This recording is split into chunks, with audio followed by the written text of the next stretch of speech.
এই ক্লাস ভিডিওটিতে আমরা ইউক্যারিওটিক ডিএনএ রেপ্লিকেশনের প্রসেস সম্পর্কে একটু দেখে নেব।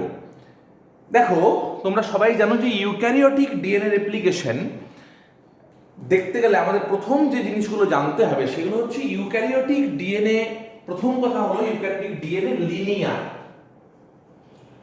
অর্থাৎ এরা সার্কুলার নয়। প্রোক্যারিওটিকের ক্ষেত্রে যেরকম তোমরা দেখেছিলে যে সার্কুলার ডিএনএ ছিল, এরকম সার্কুলার ছিল, বাট এখানে লিনিয়ার ডিএনএ এবং সেটা একটা লার্জ ডিএনএ মলিকিউল, বেশ লম্বা আকারে, বেশ বড়। তার ফলে এর একটা সুবিধা আছে, আবার একটা অসুবিধা আছে। অসুবিধা মানে আমি সুবিধাটা আগে বলি, অ্যাডভান্টেজ। অ্যাডভান্টেজ বলতে এর ক্ষেত্রে সুপার কয়েলিং এর সমস্যা নেই। Super coiling does not seen. Okay, disadvantage কি না, এর বিশাল লম্বা, ধরে নাও এটা একটা শুরুর প্রান্ত, এদিকটা যদি 5 প্রাইম ধরি তাহলে এই লালের এন্ডটা 3 প্রাইম, এটা এরকম ভাবে জড়িয়ে আছে। অ্যাকচুয়ালি খুব ফ্রি ভাবে তো ডিএনএ থাকে না, একটু জড়িয়ে থাকে, এবং সেটা আরো জড়িয়ে থাকে যখন রেপ্লিকেশন হয়, দ্যাট ইজ বিং ওপেন, সেটা খুলে যায় এবং তার যে প্যাকেজিংটা, তার যে নিউক্লিওজোম প্যাকেজিং থাকে সেই বিষয়টা খুলে যায়। কিন্তু তবুও এরকম একটা জড়ানো স্ট্রাকচার তুমি দেখবে। অ্যাকচুয়ালি এটা একটা লিনিয়ার, আমি একটু আঁকা বাঁকা করে এঁকেছি। যদি লালের এদিকটা, লাল যে স্ট্র্যান্ডটা আমরা কয়েলিং করে দেখাইনি, বোঝানোর সুবিধার জন্য সোজাভাবে এঁকেছি। আর তাহলে গ্রিনের ক্ষেত্রে এটাকে যদি 3 প্রাইম ধরি, দ্যাট ইজ দ্য 5 প্রাইম, তাহলে এটা শুরু, এটা এতভাবে পেঁচিয়ে পেঁচিয়ে এখানে এসে শেষ হয়েছে। এবার এইরকম একটা লার্জ ডিএনএ মলিকিউলের একসাথে ডিএনএ রেপ্লিকেশন হওয়াটা, এর যেহেতু খুব লম্বা, লেন্থটা একটা ডিসঅ্যাডভান্টেজ, যার ফলে হোল প্রসেসটা একসাথে হওয়াটা একটা সমস্যা। Whole process does not occur from a single oriC or replicon. Okay, একটা রেপ্লিকন থেকে, রেপ্লিকেশন ইউনিট থেকে কিন্তু হবে না। মানে যদি আমরা প্রোক্যারিওটিকে কি দেখেছিলাম যে একটা এরকম বাবল তৈরি হয়েছিল, সেই বাবলটা থেকে বাই ডিরেকশনালি এদিকে একটা রেপ্লিকেশন হয়েছিল ইন প্রোক্যারিওটস। এই জিনিসটা প্রোক্যারিওটস এর ক্ষেত্রে দেখেছিলাম আমরা। যদি পার্থক্যের আকারে মনে রাখি তাহলে এই বিষয়টা সহজ হয়ে যাবে। তাহলে এরকম একটা রেপ্লিকেশন ফর্ম বা একটা রেপ্লিকন গড়ে উঠেছিল, রেপ্লিকেশন ইউনিট, এবং সেটা বাই ডিরেকশনালি মুভ করছিল। কিন্তু ইন কেস অফ ইউক্যারিওটস সেখানে লিনিয়ার এবং লার্জ ডিএনএ মলিকিউল হওয়ার জন্য সেখানে মাল্টিপল রেপ্লিকনস আর ফাউন্ড। মাল্টিপল রেপ্লিকনস বলতে আমি খুব সোজা করে ধরো তোমাদেরকে এখানে দেখাই, যে একটা সোজা দেখাতাম ডিএনএ। ধরে নাও যে এইটা একটা লম্বা স্ট্রেচ অফ ডিএনএ, তাহলে সেটা কি হবে, কিছু জায়গায় এই জায়গাটা একটা খুলে গেল খানিকটা, আবার কিছুটা পর আরেকটু খুলে গেল। ধরে নেবে যে এর মাঝে হয়তো তোমার 10,000 বেস আছে। আমি এখানে দেখতে ছোট হলেও 10,000 করে বেস আছে, তারপরে হয়তো আবার একটা এরকম খুলে গেল। তো এরকম মাল্টিপল, এটা 1 নম্বর রেপ্লিকন, এটা 2 নম্বর, এটা 3 নম্বর, এরকম মাল্টিপল। তাহলে তুমি যে এই ছবিটা দেখো, তাহলে দেখো এখানে একটা replicon, just like a bubble, replication bubble এখানে অনেকগুলো। It is number 1 replication bubble, দেখো একটু ফুলে গেছে just. Okay, this is the number 2 replication bubble, 2 number. this is number 3 replication bubble, 3 number. এখানে আরেকটা দেখা যাচ্ছে 4 নম্বর, এখানে আরেকটা, অর্থাৎ মাল্টিপল সাইটে এরকম তৈরি হয়। এই জায়গাটাতে আরেকটা ফোলা অংশ দেখা যাচ্ছে 6 নম্বর। এখানে দেখো একটা খুব ভালো ফোলা অংশ দেখা যাচ্ছে, এটা 7 নম্বর। এই জায়গাটাতে আরেকটা দেখা যাচ্ছে 8 নম্বর। তাহলে আমার এই ছবিটাতে 8টা এরকম রেপ্লিকন বা রেপ্লিকেশন বাবল গঠিত হয়েছে। That is the uniqueness of A eukaryotic DNA replication. প্রথমে একটা কথা তোমাদেরকে বলে রাখি যে প্রোক্যারিওটিক ডিএনএ রেপ্লিকেশনের সাথে ইউক্যারিওটিক ডিএনএ রেপ্লিকেশনের বেসিক প্রসিডিওরে কোনো কিন্তু পার্থক্য নেই।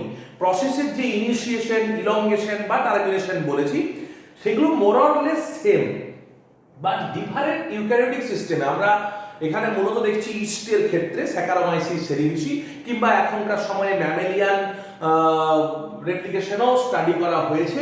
তাতে যেটা দেখা যাচ্ছে যে বেসিক প্রসিডিওরটা সেম, কিন্তু there are certain speciality, there are certain specificity. Which are the specificity? First one is multiple replicon is there because of conducting a replication in large DNA molecules or a মানে long DNA molecule. তাকে একটা জায়গা থেকে করলে অনেক সময় লেগে যাবে, সেই জন্য এই সময়টাকে কমানোর জন্য, ফিডেলিটিটাকে বাড়ানোর জন্য এরকম মাল্টিপল রেপ্লিকেশন সাইট হয়েছে, প্রত্যেকটা থেকেই একই প্রসিডিওরে ডিএনএ রেপ্লিকেশন চলতে থাকবে। That is the uniqueness. Okay, next one is DNA polymerase. তোমরা যেরকম প্রোক্যারিওটিকে দেখেছিলে যে ডিএনএ পলিমারেজ, সেখানে ছিল তোমার সেখানে 1 2 3 4 5 এসব নাম দেখেছিলে, বাট এখানে তোমাদেরকে দেখাচ্ছি যে ডিএনএ পলিমারেজ, এখানে একটু তার নামগুলো অ্যাকচুয়ালি একটু আলাদা। এবার ইউক্যারিওটিক ডিএনএ পলিমারেজ আমি এখানে একটা লিস্ট আপ করে দিয়েছি তোমাদের। ইউক্যারিওটিক ডিএনএ পলিমারেজ গুলো বিভিন্ন রকমের হয়, এবং তোমরা প্রোক্যারিওটিকে যেমন দেখেছিলে যে প্রত্যেকটা বিভিন্ন কাজের জন্য বিভিন্ন রকমের এনজাইম রয়েছে, ইউক্যারিওটিকের ক্ষেত্রে পলিমারেজেরই বিভিন্ন রকম polymerase different type of function carry out করে। যেরকম তোমরা দেখো মূলত 5 রকমের পলিমারেজ তোমরা দেখতে পাবে, 1 2 3 4 5। তার মধ্যে ডিএনএ পলিমারেজ আলফা, 2 নম্বরে দেখো ডিএনএ পলিমারেজ বিটা, 3 নম্বরে ডিএনএ পলিমারেজ গামা, 4 নম্বরে ডিএনএ পলিমারেজ ডেল্টা, 5 নম্বরে ডিএনএ পলিমারেজ এপসিলন। ওকে, এই 5 রকম হচ্ছে মূল এগুলো কাজ করে। তার মধ্যে দেখো পল আলফা কি করে, it initiates DNA replication and synthesize RNA primers. তার মানে প্রোক্যারিওটিকের সাথে তফাৎ এখানে একটা হয়ে গেল যে সেখানে যেমন ইনিশিয়েশনের জন্য ডিএনএ এ প্রোটিন লাগছিল, ডিএনএ বি প্রোটিন লাগছিল, আরএনএ প্রাইমার তৈরি করার জন্য সেখানে প্রাইমেজ লাগছিল, those are not required in eukaryotic DNA replication process.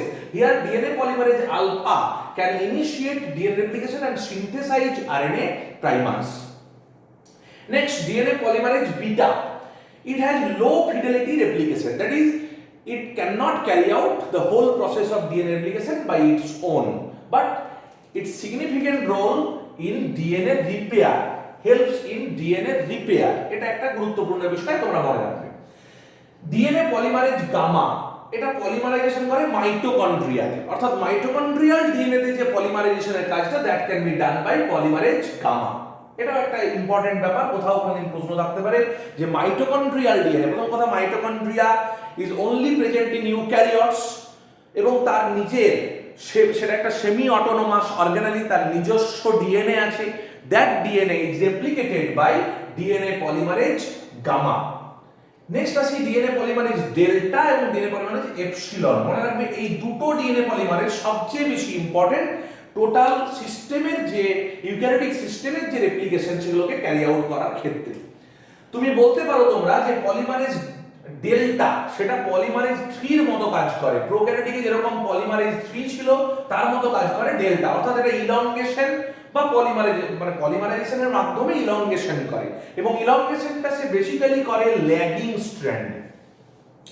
আমরা যেরকম প্রোক্যারিওটিকে দেখেছিলাম যে leading lagging in both strands, polymerization or elongation process is carried out by DNA polymerase 3, কিন্তু এখানে দেখো পলিমারেজ ডেল্টা ল্যাগিং স্ট্র্যান্ডে কাজ করে, সিনথেসিসে কাজ করে, পলিমারেজ এপসিলন এ কাজ করে, পল 1 এর মতো কাজ করে, কিন্তু লিডিং স্ট্র্যান্ডে সে কাজ করে, তার সাথে সে গ্যাপ ফিলিং এর কাজটা করে। পল 1 যেরকম আরএনএ প্রাইমারকে রিমুভাল করতে পারতো, তাহলে এই আরএনএ প্রাইমার রিমুভালের ক্ষেত্রেও আরএনএ প্রাইমার রিমুভাল এই কাজটাও করতে পারে এখানে এপসিলন। তাহলে epsilon functions like DNA polymerase 1 of prokaryotes, okay, and it has proofreading activity, so it also helps in DNA repair. ওকে, তাহলে এই 5 রকমের পলিমারেজ যাদের দেখলাম যে গোটা রেপ্লিকেশন, ইউক্যারিওটিক রেপ্লিকেশনের ক্ষেত্রে এদের কাজ আছে। খুব সোজা কথায় বলতে গেলে দেখো এই ইনিশিয়েশনে হেল্প করছে, আরএনএ প্রাইমার সিনথেসাইজ করছে, তাহলে এর রোল খুব গুরুত্বপূর্ণ। আলফার বিটা রিপেয়ারে হেল্প করছে, সেটার একটা প্রসেস, কিন্তু তার থেকেও গামা মাইটোকন্ড্রিয়াল ডিএনএ এর ক্ষেত্রে হেল্প করছে, কারণ বেশিরভাগ ইউক্যারিওটিক সিস্টেমে সবারই ক্ষেত্রে মাইটোকন্ড্রিয়া ইজ প্রেজেন্ট, তাহলে মাইটোকন্ড্রিয়াল ডিএনএ রেপ্লিকেশনের ক্ষেত্রে সেটা কাজ করতে হবে। আর লিডিং এবং ল্যাগিং স্ট্র্যান্ড সিনথেসিসের ক্ষেত্রে এপসিলন এবং ডেল্টা কাজ করছে। এবং তোমাদেরকে যদি বলে যে প্রোক্যারিওটিক ডিএনএ পলিমারেজ 3 এর একটা সেম হচ্ছে ইউক্যারিওটিকের ডেল্টা, আর 1 এর সেম হচ্ছে এপসিলন, জাস্ট একই রকমের কাজ এরা ক্যারি আউট করে। এছাড়া আরেকটা সিগনিফিক্যান্ট ব্যাপার হলো এদের ক্ষেত্রে আরো বিভিন্ন রকম পলিমারেজ বিজ্ঞানীরা আবিষ্কার করেছে এখনো পর্যন্ত। যেমন সেগুলোকে আমি এরকম লিখেছি, পলিমারেজ কে এর মতো যেটা লেখা আছে that is kappa, polymerase zeta, polymerase eta, polymerase theta, polymerase lambda, polymerase mu, polymerase sigma, polymerase phi and polymerase rev 1।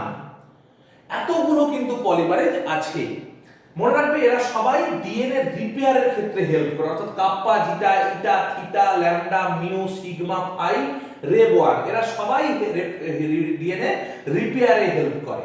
এছাড়া আমরা তো আগেই জেনেছিলাম যে পলিমারেজ এপসিলন আর পলিমারেজ বিটা এরাও কাজ করে, অর্থাৎ এদের সাথে তুমি যোগ করে দিতে পারো যে এরা এবং বিটা আর এপসিলন এই দুজনও কিন্তু সেম, অর্থাৎ ডিএনএ রিপেয়ারের ক্ষেত্রে এদের রোল আছে। বেসিক্যালি পাঁচটা তুমি সবার ক্ষেত্রে দেখতে পাবে, কিন্তু এগুলো বিভিন্ন ইউক্যারিওটিক সিস্টেমে এই ধরনের ডিএনএ পলিমারেজের রোল বিভিন্ন বিজ্ঞানীরা বিভিন্ন সময়ে ডিসকভার করেছেন। তাই এর আমি একটা লিস্ট তোমাদের দিলাম, এটা ভালো করে একটু মনে রাখবে যে কে কোন ধরনের ফাংশনগুলো ক্যারি আউট করে। এবার আমি দেখছি, আমরা আগের লিস্ট থেকেই দেখছিলাম যে ডিএনএ পলিমারেজ ডেল্টা এ কিন্তু ডিএনএ মানে পলিমারেজ 3 এর মতো কাজ করে। পল 3 যেরকম প্রোক্যারিওটিকের ক্ষেত্রে কাজ করত, সেরকম ইউক্যারিওটিকে পল 3 একটা আইসোমার টাইপ বলতে পারো, যে এটা ইউক্যারিওটিকের ক্ষেত্রে পলিমারেজ ডেল্টা। এবার এই ডেল্টার ক্ষেত্রে সে পিসিএনএ এবং আরএফসি এদের দুজনকে দিয়ে কাজ করে। তোমরা যেরকম ডিএনএ পলিমারেজ 3 এর ক্ষেত্রে দেখছিলে তার একটা হলো এনজাইম স্ট্রাকচার আছে, তার একটা বিটা স্লাইডিং ক্ল্যাম্প দিয়ে ক্ল্যাম্প লোডারের কাজ করার ব্যাপার ছিল, বিটা স্লাইডিং ক্ল্যাম্প ছিল। ঠিক এখানে মনে রাখবে একই কাজটা করে। এখানে দুটো বিষয় আছে, এক হচ্ছে পিসিএনএ আর দুই হচ্ছে RFC. PCNA is proliferating cell nuclear antigen. এটা কাজ করে লাইক বিটা স্লাইডিং ক্ল্যাম্প। তাহলে বিটা স্লাইডিং ক্ল্যাম্পের এখানে অনুরূপ বিষয় হলো পিসিএনএ। ওকে, ডিএনএ পল ডেল্টার ক্ষেত্রে।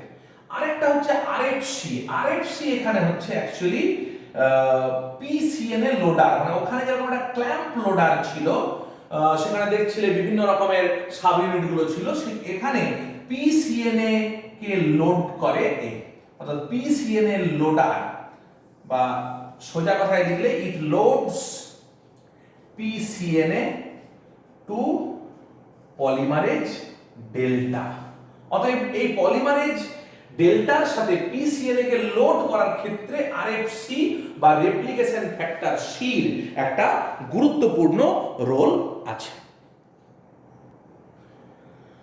অনেক ক্ষেত্রে দেখা যায় ডিএনএ পলিমারেজ ডেল্টা এবং এপসিলন তাদের 5 প্রাইম টু 3 প্রাইম এক্সোনিউক্লিয়েজ অ্যাক্টিভিটিটা ল্যাকিং থাকে, অর্থাৎ তারা নিজেরা অ্যাকচুয়ালি আরএনএ প্রাইমারকে খুলতে পারে না, অর্থাৎ RNA primer removal can't do RNA primer removal. Delta এবং এপসিলন অনেক ক্ষেত্রে এই সমস্যাটা তাদের হয়। তখন তাহলে আরএনএ প্রাইমার কি করে খুলবে, আরএনএ প্রাইমার এক্সিসেন্টটা কি করে হবে? কারণ তোমরা মনে রাখবে আলফা কি করেছিল, আরএনএ প্রাইমার তৈরি করেছিল, এবং রেপ্লিকেশনের ক্ষেত্রে আরএনএ প্রাইমার ছাড়া আমি আগেও বলেছি যে পলিমারেজ কোনো প্রাইমার ছাড়া শুরু থেকে করতে পারে না, অর্থাৎ একটা 3 প্রাইম ওএইচ ছাড়া সে নিউক্লিওফিলিক অ্যাটাক করে ফসফোডাইএস্টার বন্ড ফরমেশন করার তার ক্ষমতা নেই। যার ফলে to start A DNA replication RNA primer is very much necessary, but after the replication process RNA primer must be excised or removed, তাকে খুলে ফেলা দরকার। RNA primer থাকবে না, তা না হলে তো একটা ডিএনএ আরএনএ ডুপ্লেক্স তৈরি হবে, ডিএনএ এর সাথে আরএনএ এরকম বাইন্ড করে থাকবে, that portion is insignificant in a genome, তাহলে এটা গন্ডগোল তৈরি করতে পারে। So RNA primer must be excised or removed, তাহলে এটা এক্সিসেন কথাটার মানে রিমুভাল। এটার কাজটা প্রোক্যারিওটিকের ক্ষেত্রে কে করছিল? পলিমারেজ 1 করছিল, বা because polymerase 1 has 5 prime to 3 prime exonuclease activity, but sometimes delta epsilon lacks 5 prime to 3 prime exonuclease, তাদের নিজস্ব এই ক্ষমতাটা নেই। So a special molecule ribonuclease H1 and ribonuclease FEN1, two molecules actually, they degrades RNA DNA duplex, degrades the RNA in DNA RNA duplex, এরা RNA কে নষ্ট করে দেয়। নষ্ট করার পরে পল এপসিলন বা পল ডেল্টা এরা অ্যাকচুয়ালি ফিল দ্য গ্যাপ। মূলত যেহেতু ল্যাগিং স্ট্র্যান্ড সিনথেসিসের ক্ষেত্রে ডেল্টা করে, তাহলে মনে রাখতে পারো যে pol delta actually fills the gap. এই কাজটা পল ডেল্টা করতে পারে, বিকজ ল্যাগিং স্ট্র্যান্ডেই বেশিরভাগ এই সমস্যাটা আরএনএ প্রাইমার রিমুভালের বেস যে মেজর সমস্যা সেটা কিন্তু সেখানেই হয়। আর লাইগেজ এখানেও প্রেজেন্ট থাকে, যে নিকটা তৈরি হবে অর্থাৎ দুটো খণ্ডের মধ্যে যে গ্যাপ তৈরি হবে, যে সিঙ্গল নিউক্লিওটাইড যে নিক তৈরি হবে, that nicks can be sealed by DNA ligase. তাহলে ডিএনএ লাইগেজ এখানে ইনভলভড। তাহলে প্রোক্যারিওটিকের যে সমস্ত মলিকিউলগুলো ছিল, যে সমস্ত এনজাইমস গুলো ছিল, তার মধ্যে ডিএনএ লাইগেজ কিন্তু এখানে কমন। ডিএনএ লাইগেজ এই কাজটা করছে, কিন্তু আরএনএ প্রাইমার এক্সিশন বা রিমুভালের ক্ষেত্রে আমরা দেখলাম একটা নতুন ধরনের মলিকিউল রাইবোনিউক্লিয়েজ H1। অ্যাকচুয়ালি নামটা শুনলেই বুঝতে পারবে ribonuclease, that means that destroys RNA, that degrades RNA, ribonucleic অ্যাসিডকে এরা নষ্ট করে বা ডিগ্রেড করে বা ভেঙে ফেলে।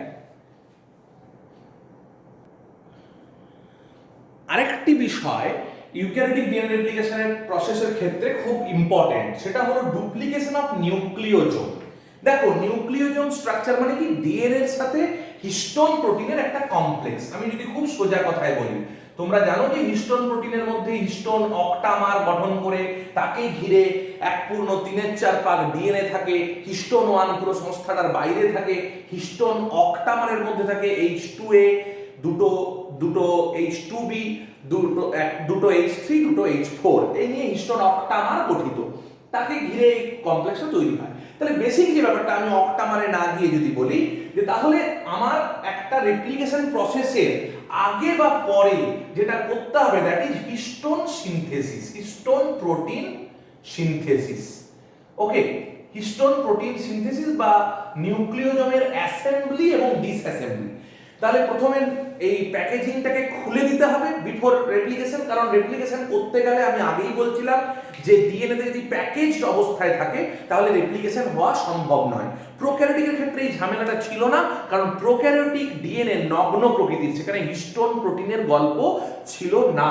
কিন্তু in eukaryotes there are histone proteins which is packaged in DNA, but DNA is packaged by the histones. So histone protein first should be disassembled, মানে একে খুলে ফেলতে হবে বিফোর দ্য রেপ্লিকেশন হওয়ার আগে। After replication histones should be packaged, মানে replication complete হওয়ার পর ওই হিস্টোনকে আবার ডিএনএ এর সাথে বাইন্ড করে প্যাকেজিং হতে হবে। এবার ডিএনএ এর পরিমাণ তো ডাবল হলো, হিস্টোনের পরিমাণ ডাবল না হলে সেটা সম্ভব নয়। তাহলে হিস্টোন প্রোটিনকেও কিন্তু সিনথেসিস হতে হবে, যেটা প্রি রেপ্লিকেটিভ হতে পারে বা পোস্ট রেপ্লিকেটিভ হতে পারে। তার মানে হলো এটা রেপ্লিকেশনের আগেও সম্ভব প্রোটিন সিনথেসিস, পরেও সম্ভব। কিন্তু তোমরা একটা জিনিস ভেবে দেখো যে প্রোটিন সিনথেসিস কোথায় হয়। আমরা আগেই আলোচনা করেছি যে রেপ্লিকেশন সেটা হয় নিউক্লিয়াসে, এটা প্রথম মাথায় রাখতে হবে যে নিউক্লিয়াসের মধ্যেই ক্রোমোজোম আছে বা ডিএনএ আছে। তাহলে রেপ্লিকেশন প্রসেসটা হয় মূলত নিউক্লিয়াসে, এই পুরো প্রসেসটা রেপ্লিকেশন কিন্তু নিউক্লিয়াসে হয়। আর প্রোটিন সিনথেসিস হয় সাইটোসল বা সাইটোপ্লাজমে। তাহলে দেখো একটা কোষ যদি এটা হয়, তার নিউক্লিয়াস যদি এটা হয় সাইটোপ্লাজম, তাহলে সাইটোপ্লাজমে তৈরি হলো হিস্টোন, এখানে তৈরি হলো, আর এখানে ডিএনএ রেপ্লিকেশন হচ্ছে। তাহলে হিস্টোন তৈরি হওয়ার পর হিস্টোনকে ট্রান্সফার করতে হবে টুয়ার্ডস দ্য নিউক্লিয়াস, এটা একটা সমস্যা। তাহলে হিস্টোন প্রোটিন তৈরি হবে সাইটোসলে, সেটাকে ট্রান্সপোর্ট হতে হবে নিউক্লিয়াসে। তাহলে এই যে অ্যাসেম্বলি এবং ডিসঅ্যাসেম্বলি অর্থাৎ নিউক্লিওজোম বা যে হিস্টোন প্যাকেজিংটা, সেটাকে করার ক্ষেত্রে যে NAP1 এটা গুরুত্বপূর্ণ রোল করে, এবং SCAF1, NAP আর CAP। ন্যাপের পুরো নাম দেখতে পাচ্ছ নিউক্লিওজোম অ্যাসেম্বলি প্রোটিন, নাম শুনেই বুঝতে পারছো it helps in nucleosome assembly. It is a protein, নাম শুনেই বুঝতে পারছো, ফ্যাক্টর মানে প্রোটিন, এগুলো nothing but proteins. This protein মানে এই যে NAP1 এই কি করে, এই অ্যাকচুয়ালি হিস্টোন গুলোকে বা নিউক্লিওজোম গুলোকে সাইটোপ্লাজম টু নিউক্লিয়াস এই ট্রান্সপোর্টটা করে। ওকে, তাহলে হিস্টোনগুলোকে তৈরি হওয়ার পর সাইটোপ্লাজম থেকে নিউক্লিয়াসে ট্রান্সপোর্ট করে NAP1।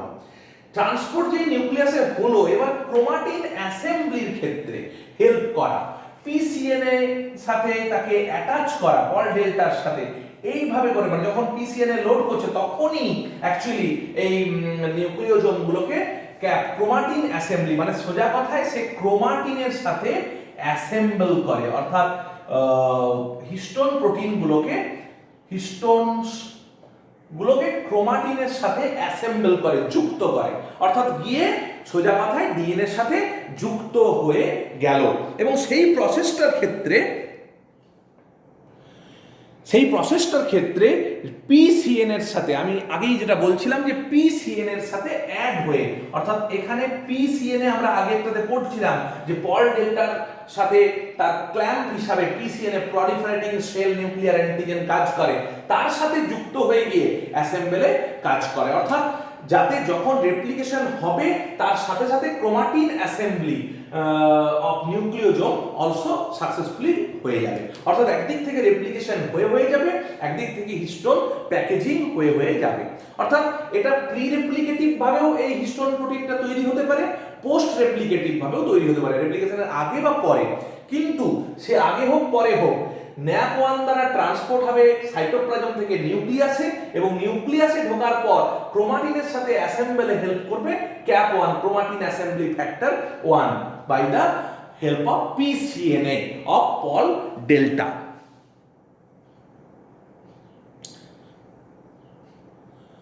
আরেকটি বিষয়, ইউক্যারিওটিক ডিএনএ রেপ্লিকেশনের সাথে প্রোক্যারিওটিক ডিএনএ রেপ্লিকেশনের পার্থক্য রয়েছে। সেটা হচ্ছে ইউক্যারিওটিক ডিএনএর ক্ষেত্রে তার টেলোমারেজ রেপ্লিকেশন বলে একটা ঘটনা দেখা যায়, whereas in prokaryotes টেলোমারেজ রেপ্লিকেশন দেখা যায় না। আমি টেলোমারেজ রেপ্লিকেশনটা একটা আলাদা ক্লাসে তোমাদের বোঝাবো। এই ক্লাসে তাহলে আজকে আমরা ইউক্যারিওটিক ডিএনএ রেপ্লিকেশন প্রসেস সম্পর্কে, তার একটা ওভারভিউ সম্পর্কে জানলাম। মূলত তোমরা এটাকে যেটা করবে, প্রোক্যারিওটিক এবং ইউক্যারিওটিক ডিএনএ রেপ্লিকেশনের কি কি পার্থক্য পেলে সেই আকারে পড়ার চেষ্টা করবে, তাহলে তোমাদের পক্ষে বিষয়টা মনে রাখতে আরো সুবিধা হবে।